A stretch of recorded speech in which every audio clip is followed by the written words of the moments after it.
Banyak orang yang penasaran dan bertanya-tanya, apakah benar Nabi Muhammad SAW menikahi anak kecil? Apakah 1400 tahun yang lalu itu adalah sesuatu yang normal? Lalu, apakah hikmah di balik itu semuanya? Menurut sumber yang terpercaya, Nabi Muhammad SAW menikahi Aisyah ketika dia berusia 6 tahun dan mulai serumah dengannya ketika Aisyah berusia 9 tahun. Sangatlah penting untuk memahami konteks historis mengenai suatu kejadian. Sebagai contoh, sangat aneh jika kita bertanya-tanya susu jenis apa yang diminum pada 1400 tahun yang lalu, atau bertanya-tanya mesin jenis apa yang mereka gunakan saat itu. Oleh karena itu, satu hal yang harus dipahami adalah bahwasanya apa yang terjadi 1400 tahun yang lalu sangatlah berbeda dengan era saat ini. Waktu telah berubah termasuk umat manusia. 1400 tahun yang lalu adalah hal yang lumrah ketika wanita menikah di usia yang sangat muda. Ada fakta sejarah yang mengungkapkan bahwa banyak wanita di rentang usia 9-14 tahun telah menikah baik di Eropa, Asia, Afrika, dan Amerika. Contohnya, Saint Augustine di tahun 350 Masehi, dia menikahi wanita yang berusia 10 tahun. Raja Richard II di tahun 1400 Masehi, dia menikahi wanita berusia 7 tahun. Berikutnya, Raja Henry VIII di tahun 1500 Masehi. Dia menikahi wanita berusia 6 tahun. Bahkan dalam Bible disebutkan, tetapi semua orang muda di antara perempuan yang belum pernah bersetubuh dengan laki-laki, biarkan hidup bagimu. Menurut Ensiklopedia Katolik, Maria ibu dari Yesus berusia 12 tahun ketika menikahi Yosef yang telah berusia 99 tahun. Sebelum tahun 1929, Kementerian Gereja Inggris mengizinkan pernikahan di usia 12 tahun. Sebelum tahun 1983, hukum kanonik Katolik mengizinkan pernikahan di usia 12 tahun. Banyak orang yang tidak menyadari bahwasanya di Amerika Serikat, di negara bagian Delaware, pada tahun 1880, usia minimal untuk menikah adalah 7 tahun, dan di California adalah 10 tahun. Bahkan saat ini, usia pernikahan di beberapa negara bagian Amerika Serikat adalah 12 tahun di Massachusetts, 13 tahun di New Hampshire, dan 14 tahun di New York. Di masa ketika Nabi Muhammad SAW, mereka yang menolak kenabian berusaha menggunakan berbagai macam cara dan strategi untuk menjatuhkan beliau. Mereka bahkan mencari kesempatan untuk menyerang beliau secara verbal bahkan fisik. Beberapa tuduhan yang dilontarkan kepada beliau adalah tukang sihir, peramal, atau gila. Bagaimanapun juga, mereka tidak pernah sekalipun menjadikan pernikahan beliau dengan Aisyah sebagai bahan hinaan. Mengapa?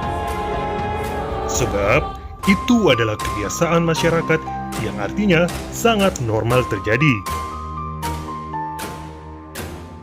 Apakah Anda tahu bahwa Nabi Muhammad SAW hanya mempunyai satu istri saja, Khadijah, hingga berusia 54 tahun?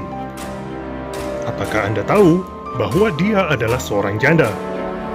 Apakah Anda tahu bahwa dia 15 tahun lebih tua daripada beliau SAW? Beliau menghabiskan usia mudanya bersamanya. Beliau sangat setia dengannya, dan setelah wafatnya, dia tetap menyambung tali silaturahim dengan kawan-kawannya. Namun, bagaimana dengan Aisyah? Apakah dia masih anak-anak ketika menyetujui dirinya dinikahi oleh Nabi Muhammad? Pertama, yang penting untuk diketahui bahwa sangat terlarang dalam ajaran Islam menikahi seseorang sebelum usia pubertas. Quran Surat An-Nisa ayat 6. Perlu dicatat bahwa usia pubertas bervariasi tergantung perbedaan waktu dan perbedaan tempat. Menurut referensi ilmiah, anak perempuan mengalami masa pubertas seutuhnya pada usia di antara 9 sampai 15 tahun. Juga, temperatur rata-rata dari suatu negara juga menjadi faktor utama yang menyebabkan terjadinya menstruasi dan pubertas seksual. Jadi, apakah Aisyah masih anak-anak? Tentu tidak. Lalu, apakah hikmah di balik pernikahan ini? Allah Maha Tahu yang terbaik. Namun, pernikahan Aisyah merupakan perintah dari Allah. Hadis riwayat Bukhari. Aisyah radhiyallahu anha meriwayatkan lebih dari 2.200 hadis dari Nabi Muhammad SAW kepada kita. Aisyah luar biasa cerdas, dan sejak menikah dengan Nabi Muhammad di usia muda, dia telah mempelajari banyak hal. Hingga kemudian, dia menjalankan peran penting sebagai guru, ulama, dan ahli tafsir dalam Islam. Jadi ada banyak hikmah di balik pernikahan ini. Bagi mereka yang tidak mengenal Nabi Muhammad SAW, Nabi Muhammad SAW tidak diutus untuk mencari kenikmatan duniawi.